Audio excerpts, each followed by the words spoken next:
Señor magistrado, muchas gracias por la oportunidad. Primero, ratificar lo que ha hecho mi defensa. Y segundo, señor magistrado, vuelvo a decirla, que acá hay una sola verdad. Yo nunca pretendí fugarme del país y nunca cometí un golpe de Estado, que no existe ni en el Código Penal ni en la Constitución. Nunca cogí un arma, lo que cogí es simplemente un documento. Señor magistrado, hoy estoy demostrando que el mismo tiempo me ha dado la razón. Yo tengo un arraigo laboral. El mismo director de la institución educativa acaba de emitir una constancia laboral, una constancia de donde he venido trabajando permanentemente. Por supuesto que no puedo ejercerla porque por decisiones de su despacho y de la justicia que me tiene acá. Mi arraigo laboral, mi arraigo domiciliario, cuando yo tomo la decisión de llevar a la Embajada de México a mi familia para poner a buen recaudo, solamente por las situaciones políticas que se estaban dando. Jamás ha pasado por mi cabeza la situación de fugarme, señor magistrado. Lo otro, permítame, señor magistrado, decirle de que, bien es cierto, yo vengo de una comunidad andina, de un lugar de mis orígenes que me he formado ahí vivo y ahí he venido trabajando durante todo este tiempo. Y por eso, señor magistrado, concluyo, permítame un segundo dirigirme a los maestros por el día de mañana, que es el día tan especial, y decirle que no queda otra cosa más que no nos separemos del pueblo, que todo lo hagamos con el pueblo. Por eso, señor magistrado, agradezco bastante, tenga consideración y síñase a la verdad, haga, en todo caso, defienda las cosas como el pueblo y la razón nos está dando. En la que hace constatar que no ha recibido solicitud alguna de asilo respecto del imputado recurrente mencionado. Por otro lado, hay un escrito de fecha 3 de julio del presente año en que la defensa técnica del encausado Pedro Castillo Terrones adjunta constancia laboral a favor del citado encausado. Y también hay un escrito de fecha 4 de julio del presente año en que la defensa técnica de Pedro Castillo Terrones presenta constancia domiciliaria, en este caso expedido por el teniente gobernador y presidente de las rondas del Centro Poblado, Aliso del distrito de Anguía, provincia de Chota, región de Cajamarca, a favor de José Pedro Castillo Terrones. Muy bien. Sobre este tema, ¿se han notificado a las partes? Sí, doctor, se le ha corrido traslado a las partes procesales. Muy bien, tienen conocimiento entonces. Muy bien. Se adjunta a los autos y se valorará como corresponde en su día. Vamos a empezar. El doctor Medrano Girón tiene el uso de la palabra. Muy agradecido, señores magistrados y todos los asistentes a plataforma virtual. Por la defensa técnica del señor José Castillo Terrones, el abogado Luis Walter Medrano Girón, con registro 1606, así electrónica 49107, correo electrónico Luis Medrano Girón y teléfono de contacto 954445561. Señor magistrado, esta parte va a proceder inmediatamente a sustentar su apelación. Sustente, así es lo que le estoy pidiendo, por favor. Bien, correcto. Bien, señor magistrado. Esta parte ha impugnado la resolución número 2, que es un auto que resuelve requerimiento de prolongación del plazo de prisión preventiva, mediante el cual el juez supremo ha declarado fundado en parte el requerimiento fiscal de 18 meses de ampliación de plazo de prisión preventiva e impone 14 meses de ampliación. La petición concreta son dos. Se declare fundado el presente recurso de apelación contra dicho auto e infundado el requerimiento de prolongación del plazo por 18 meses y en su defecto se dicte medida de comparecencia. O, alternativamente, se declare fundado el presente recurso de apelación y se declare nulo el auto recurrido en razón que el juez supremo introdujo en su decisión hechos no postulados por la Fiscalía. Tampoco se pronunció respecto al arraigo domiciliario y arraigo laboral. Bien, puntualmente, en el primer párrafo del 10º considerando del auto recurrido, el juez supremo ha señalado lo siguiente. El proceso se encuentra en la etapa intermedia, habiéndose realizado las observaciones formales y falta debatir y resolver excepciones y sobreseimientos formulados. Asimismo, la evaluación de los numerosos medios de prueba presentados por la Fiscalía, así como por las defensas, lo que importaría una especial dificultad, tanto para la etapa intermedia como para el juicio oral. ¿Qué es lo que cuestionamos en este punto, señor magistrado? Primero, que el requerimiento acusatorio de la Fiscalía fue presentado el día 22 de diciembre de 2023. El juez supremo, con resolución 7 del 5 de febrero de 2024, corre traslado de dicho requerimiento a las partes procesales. Pero como corre de manera defectuosa, el propio juez declara nulo su resolución 7 y emite la resolución número 11 del 16 de febrero de 2024 y vuelve a notificar los requerimientos a las defensas técnicas. Es decir, existe una dilatación innecesaria del tiempo. Este hecho obviamente no es atribuible a José Pedro Castillo Terrones, mucho menos a su defensa. Pese que las defensas técnicas oportunamente absolvieron la acusación fiscal, el juez supremo recién con resolución 18 del 25 de abril, ¿no?, programa audiencia para control de acusación para el 9 de mayo 2024. Nuevamente, el juzgado supremo incurre en una dilación que tampoco es imputable a mi patrocinado ni a las defensas técnicas. En conclusión, en este punto, el juez supremo se demoró 4 meses, señor magistrado, 4 meses sin que se haya hecho nada, no se haya programado nada, es decir, hemos tenido 4 meses de inactividad judicial. Bien, el segundo cuestionamiento. En el segundo párrafo del 10º considerando de este auto recurrido, el juez dice textualmente lo siguiente, que es un caso complejo, no solo por la cantidad de acusados, sino porque se trata de un expresidente de la República que está procesado por delito de rebelión en el contexto de un golpe de Estado. Y reitera, se trata de un expresidente de la República. Pues, ¿qué es lo que cuestionamos, señor juez, puntualmente? La complejidad ha sido ya establecido desde la formalización de investigación preparatoria. Sin embargo, el juez vuelve a evaluar nuevamente la complejidad. Ahora, si eso fue evaluado desde la formalización, ello obviamente comprendía la etapa de investigación preparatoria, la etapa intermedia y el juicio. Ahora, dice, ¿no?, de que este presupuesto de complejidad, señor magistrado, no es un presupuesto para la prolongación de la prisión preventiva. Los presupuestos son las circunstancias que importen una especial dificultad o prolongación de la investigación del proceso o la subsistencia que el imputado pudiera sustraerse a la acción de la justicia u obstaculizar la actividad probatoria. Son 2 requisitos, pero la complejidad no es un elemento para fundamentar una prolongación de prisión preventiva. Otro, lo que señala es de que mi patrocinado es un expresidente de la República, pero no dice, no fundamenta, no argumenta en qué medida la condición de haber sido presidente de la República, pues, sería una dificultad para el proceso. No lo ha explicado el juez. ¿Por qué? Solamente dice se trata de un expresidente en el contexto de un golpe de Estado. No dice por qué, ¿no? Entonces, aquí no hay argumentación. El tercer cuestionamiento, señor magistrado. En el 11º considerando del auto, el juez, cuando se refiere a la subsistencia del peligro procesal, sea de fuga o de obstaculización, textualmente señala lo siguiente. Dice, la solicitud de asilo quedó evidenciado cuando se evaluó la detención preliminar en flagrancia, como la prisión preventiva en diciembre de 2022.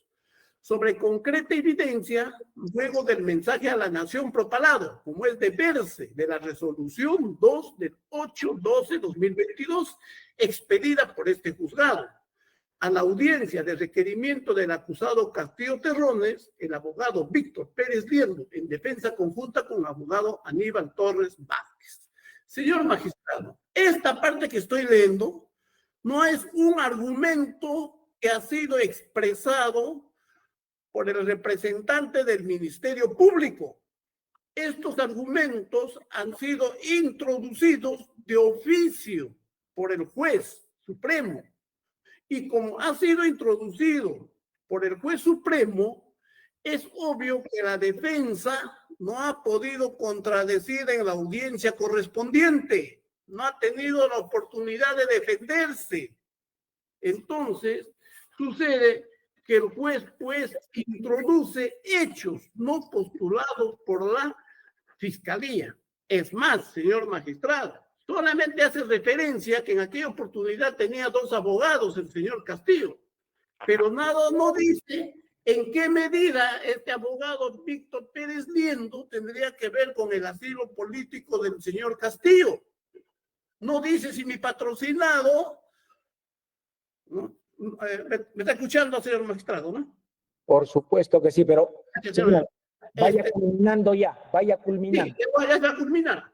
Gracias. Entonces, no dice de cómo este abogado haya pedido asilo a favor del señor Castillo, ni que Castillo le haya dado instrucciones, solamente pone que está acompañado con 2 abogados. Y el último cuestionamiento, señor, viene en el 13º considerando del auto recurrido, referido al peligro de fuga, cuando el juez dice, hay potencialidad de asilo porque su familia nuclear se encuentra en México. La concurrencia de un diplomático mexicano que acudió a la sede policial donde se encontraba recluido Castillo Terrones y por el propio presidente de México, López Obrador, tal como se puede apreciar en el link, ¿no? Y da un número de link.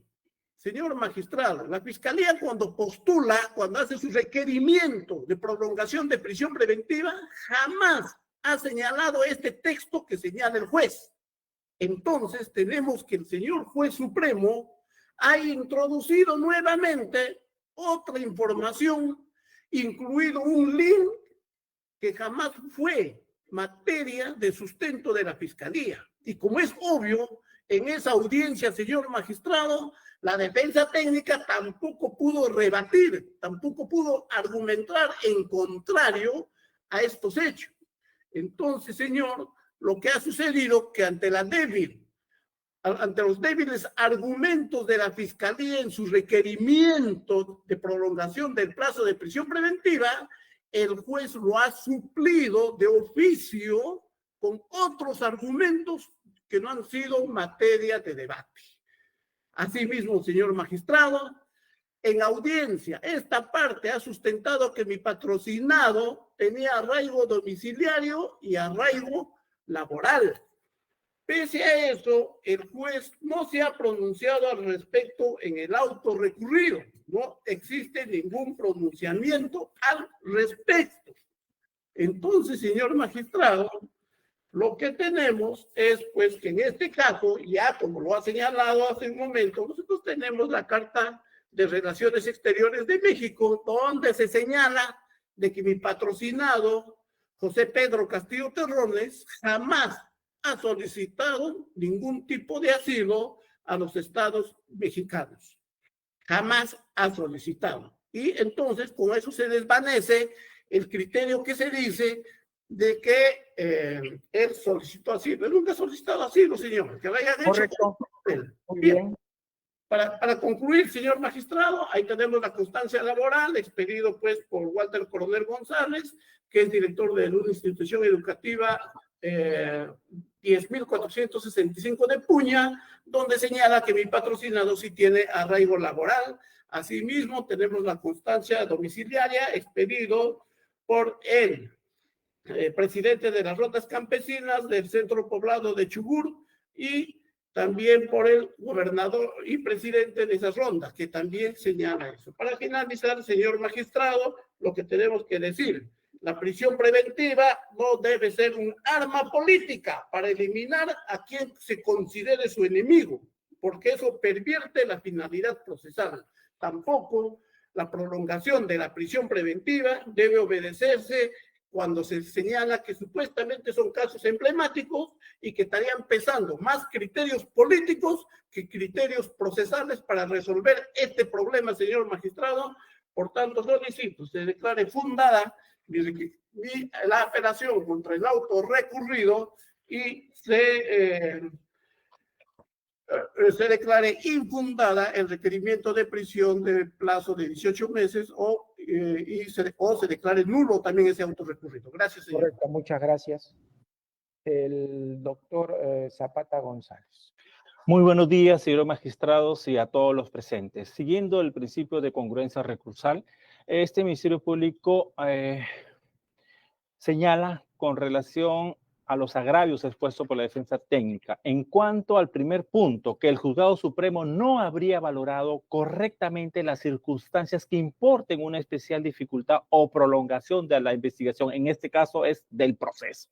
Este despacho fiscal supremo, señores magistrados, debe indicar que si bien el Código Procesal Penal prevé plazos legales para determinadas actuaciones, no es menos cierto que las características específicas de cada proceso afectarán de formas diversas en su extensión temporal. Así pues, pretender responsabilizar tendenciosamente al Juzgado Supremo, como lo hace la defensa técnica y lo acabamos de escuchar, de que los periodos transcurridos desde la presentación de la acusación hasta su traslado efectivo a las partes y desde la presentación de absoluciones hasta el inicio del control de acusación carece de sentido, dado que, aunque el juzgado pudo recibir la acusación el 22 de diciembre de 2023 y recién el 5 de febrero de 2024 la puso a disposición de las partes, ello responde a dos factores esenciales, señores magistrados. Uno, el tiempo que demanda la revisión integral y exhaustiva del requerimiento acusatorio y sus anexos, que son 45 tomos, aproximadamente más de 9,000 folios. Dos, la notificación de una acusación con dicha extensión sea efectiva a todos los sujetos procesales, siendo que en el caso concreto, en esta causa, hay 8 acusados y un agraviado, lo que indudablemente demandará más tiempo para ponerles en conocimiento la acusación y todos sus anexos. Con relación a este punto, es imperioso recalcar que este proceso penal es complejo no solo por la cantidad de los acusados, sino también por los 3 delitos atribuidos al hoy acusado Pedro Castillo Terrones y otros, como en el caso concreto del señor Castillo es rebelión, abuso de autoridad y grave perturbación de la tranquilidad pública, factores que inciden en la extensión de la causa y por lo tanto en la prolongación de la prisión preventiva. En adición, debemos comunicar que este despacho fiscal supremo, en el ítem 4.1 del requerimiento de prolongación de prisión preventiva, expuso las circunstancias que importan una especial dificultad o prolongación del proceso, de lo cual les puntualizaremos dos.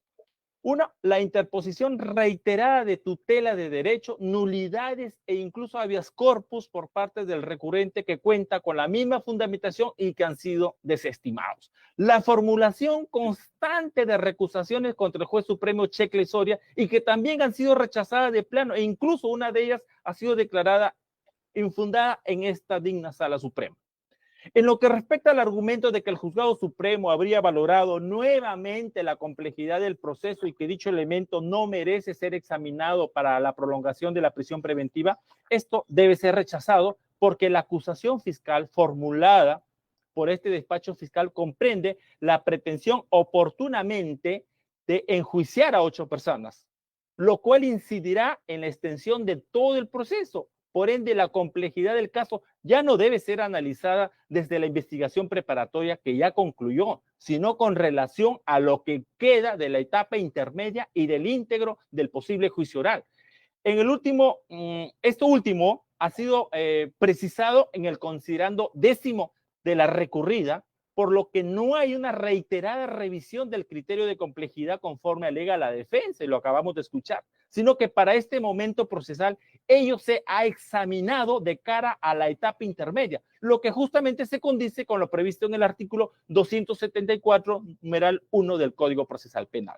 Con relación al cargo de presidente de la República que desempeñó el señor Castillo Terrones al momento de incurrir en el presunto delito de rebelión, se debe precisar que la Q, en el 10º considerando de la recurrida, trae a colación dicho tópico no para justificar la complejidad del caso, sino para ilustrar que con motivo de que se procesó a un expresidente de la República, se tuvo que realizar numerosos actos indagatorios que en su momento se convertirán en actos de prueba, lo cual es cierto. Por citar un ejemplo, se han adjuntado como elemento de comisión diversas declaraciones testimoniales, razón por la cual los testigos han sido ofrecidos para que declaren en el plenario. Asimismo, señor magistrado, debemos señalar que los medios de prueba ofrecidos por el Ministerio Público ascienden a un total de 788, incluidos 5 informes periciales. Por parte de los medios probatorios ofrecidos por la defensa, en total son 68, incluido un informe pericial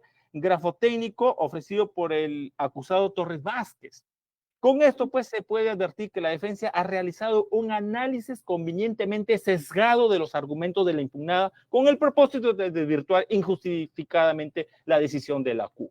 En lo que respecta al segundo grupo de agravios del recurrente, esto es que el Juzgado Supremo habría introducido hechos no postulados por esta Fiscalía Suprema en el requerimiento de prisión preventiva, de prolongación de la prisión preventiva, este despacho fiscal supremo debe rechazar dichos argumentos, puesto que adolecen de veracidad. En efecto, con el único propósito de eludir la realidad, la defensa alega equivocadamente que los sucesos relacionados a la solicitud de asilo político a favor de su patrocinado al Estado mexicano constituyen hechos que no fueron alegados por la Fiscalía, sino que el juez supremo, quien de oficio ha señalado, conforme lo hemos escuchado, introduce esos hechos en su acto resolutorio.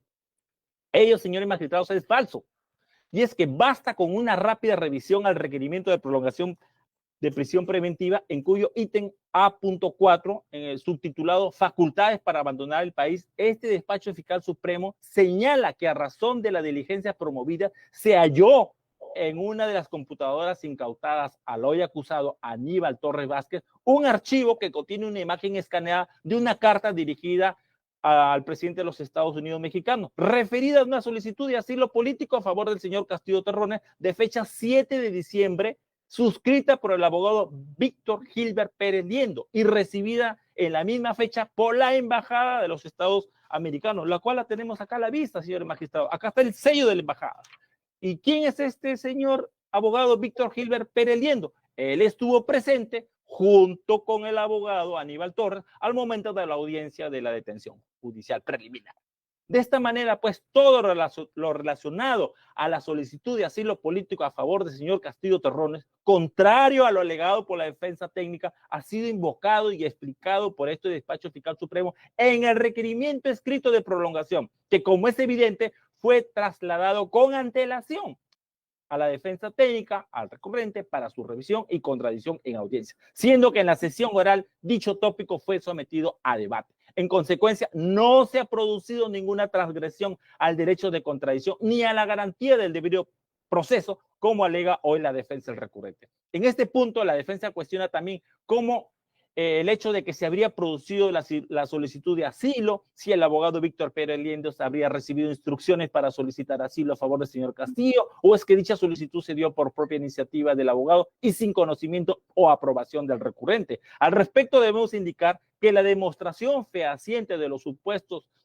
propuestos por la defensa no es procedente en esta etapa procesal. Además, para efecto de la prolongación, basta con que haya evidencia suficiente e idónea de que el imputado pueda sustraerse de la acción penal. Dicho esto, la solicitud de asilo político ha sido validada tanto por el Juzgado Supremo como por esta Sala Penal Permanente y se fundamentó en que se dicte pues y confirme la medida de detención judicial y de prisión preventiva ordenadas en contra del señor Castillo Terrones, conforme se puede verificar en la resolución número 2 de fecha 8 de diciembre de 2022, emitida en el expediente 39-2022, en el fundamento 15º, que fuese confirmada con el acto de apelación 248-2022 de fecha 13 de diciembre del año 2022, fundamento noveno, así como en la resolución número 3 de fecha 15 de diciembre de 2022, en el expediente 39-2022, fundamento 31.5, que fuese confirmada con el auto de apelación número 256-2022 de fecha 28 de diciembre de 2022, emitido por esta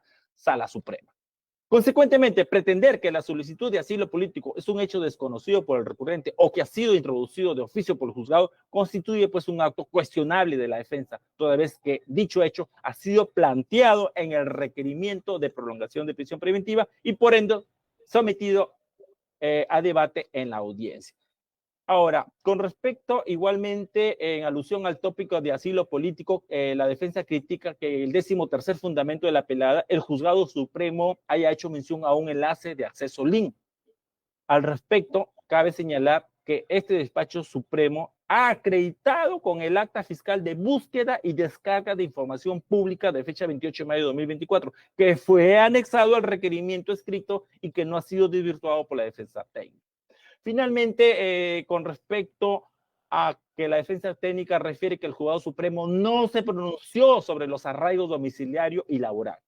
Sin embargo, el recurrente o la defensa técnica no toma en cuenta que la motivación concerniente a la solicitud de asilo político desvirtúa ambos arraigos, puesto que, primero, no habría arraigo domiciliario pleno si se toma en cuenta que el único domicilio conocido del recurrente está en Cajamarca, conforme lo ha señalado en la sitio Puña. Sin embargo, su familia nuclear, como ya es de conocimiento público, yace en México, lo que intensifica el riesgo de fuga del señor Castillo Terrones.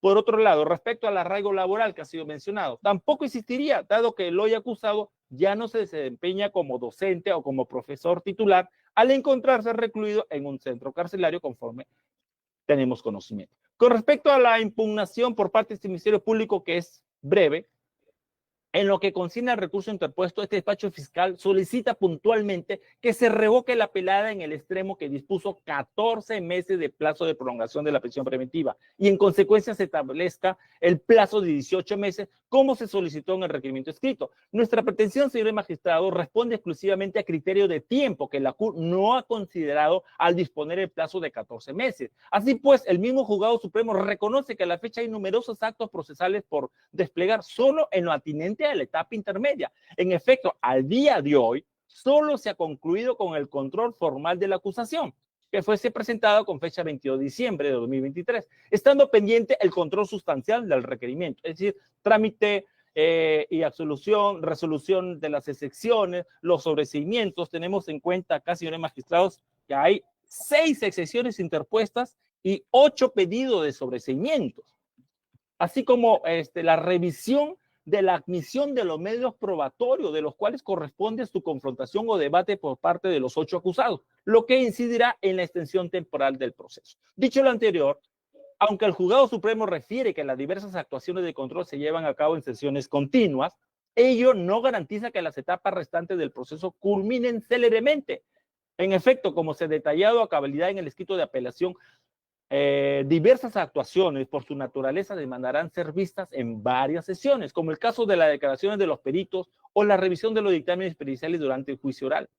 Aunado al anterior, la casuística del juzgado supremo, conforme ahí lo hemos detallado, se demora un tiempo bastante considerable para pasar luego a la siguiente etapa, lo cual pues es evidente que esto demora muchos meses para la culminación, por ejemplo, de la etapa intermedia hasta el inicio del juicio oral, que como se puede visualizar conforme hemos adjuntado el cuadro y la resolución. Y aquí debemos recalcar, señores magistrados, que ese lapso de tiempo solo comprende el cambio de una fase procesal a otra, porque luego tendremos que considerar lo que tarde el probable juicio oral, que de admitirse contra los 8 acusados generaría una extensión significativa de todo el proceso penal.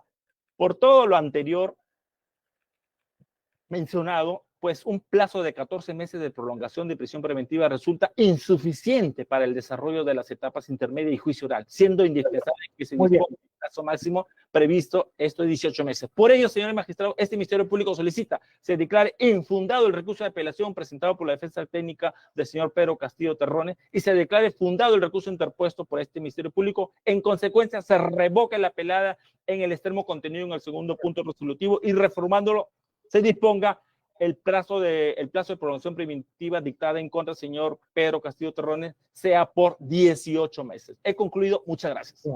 En cuanto al tema solamente, señor abogado, solamente, porque acá no aceptamos réplica ni dúplica, solamente respecto del plazo cuya recurso ha planteado la Fiscalía. Tiene usted el último punto que exponer. Hágalo. Sí, señor magistrado, efectivamente esta parte no considera procedente a los 14 meses, por cuanto, conforme lo tiene la sentencia del Tribunal Constitucional 206-191, señala... A ver, repite esa sentencia, por favor. Sentencia del Tribunal Constitucional 206/1991 del 30 de octubre, que señala: no se puede aceptar una prolongación del plazo de prisión preventiva si el proceso penal quedó paralizado sin causa de justificación alguna que la legitime y sin que pueda atribuirse a una conducta obstruccionista, dolosa o negligente de la defensa, la dilación indebida o paralización del procedimiento, señor magistrado. Esto es lo que señala esta 1991, ¿no? 206/1991 del 30 de octubre, señor. 30, no 20, 30 de octubre. Muy bien, gracias. Usted entonces considera de que no cabe ese plazo y menos, sobre todo, la prolongación, ¿correcto? Correcto, señor. Muy bien, señor. Señor presidente, disculpe, sí. se encuentra también el Procurador Público General del Estado, en este caso el señor Percy Dayan Peñalosa Arias. A ver, repítame el nombre, por favor. Percy Dayan. ¿Cómo? Dayan. Dayan. Peñalosa. Sí, correcto. Peñalosa Arias. A ver, el señor procurador el abogado de la Procuraduría. Tiene el uso de la palabra. Muy buenos días, su señoría. Buenos días, señores jueces supremos, integrantes del alto tribunal de nuestro país, señor fiscal, doctor defensor del expresidente, señor Castillo. Muy buenos días con todos, doctora especialista de sala penal. Por la Procuraduría General del Estado, Percy Dayan Peñalosa Arias, abogado designado para este caso. Señoría, y muy respetuosos del acuerdo plenario número 4, en el que se precisa que la participación de la Procuraduría, en este caso, como como actor civil, es respecto a su pretensión estrictamente civil. En ese sentido, somos respetuosos de este acuerdo plenario y de los demás pronunciamientos que ha emitido ya la Corte Suprema en ese sentido, su señoría. Muy bien, tenemos presente su argumentación. Para los fines consiguientes, hemos cumplido con correrle el traslado correspondiente y autorizar que esté presente en esta audiencia. Muy bien. Ahora, tiene derecho a la última palabra el señor Castillo Terrones. ¿Quiere usted decir algo, señor Castillo? Señor magistrado, muchas gracias por la oportunidad. Primero, ratificar lo que ha hecho mi defensa. Y segundo, señor magistrado, vuelvo a decirla, que acá hay una sola verdad. Yo nunca pretendí fugarme del país y nunca cometí un golpe de Estado, que no existe ni en el Código Penal ni en la Constitución. Nunca cogí un arma, lo que cogí es simplemente un documento. Señor magistrado, hoy estoy demostrando que el mismo tiempo me ha dado la razón. Yo tengo un arraigo laboral. El mismo director de la institución educativa acaba de emitir una constancia laboral, una constancia de donde he venido trabajando permanentemente. Por supuesto que no puedo ejercerla porque por decisiones de su despacho y de la justicia que me tiene acá. Mi arraigo laboral, mi arraigo domiciliario, cuando yo tomo la decisión de llevar a la Embajada de México a mi familia para poner a buen recaudo, solamente por las situaciones políticas que se estaban dando. Jamás ha pasado por mi cabeza la situación de fugarme, señor magistrado. Lo otro, permítame, señor magistrado, decirle de que, bien es cierto, yo vengo de una comunidad andina, de un lugar de mis orígenes que me he formado ahí vivo y ahí he venido trabajando durante todo este tiempo. Y por eso, señor magistrado, concluyo Permítame un segundo dirigirme a los maestros por el día de mañana, que es el día tan especial, y decirle que no quede otra cosa más, que no nos separemos del pueblo, que todo lo hagamos con el pueblo. Por eso, señor magistrado, agradezco bastante, tenga consideración y sí hacia la verdad, haga, en todo caso, defienda las cosas como el pueblo y la razón nos está dando. Muchas gracias. Muy bien. La resolución se dictará inmediatamente. Esta audiencia ha concluido. Muy buenos días. Pueden retirarse. Buenos días.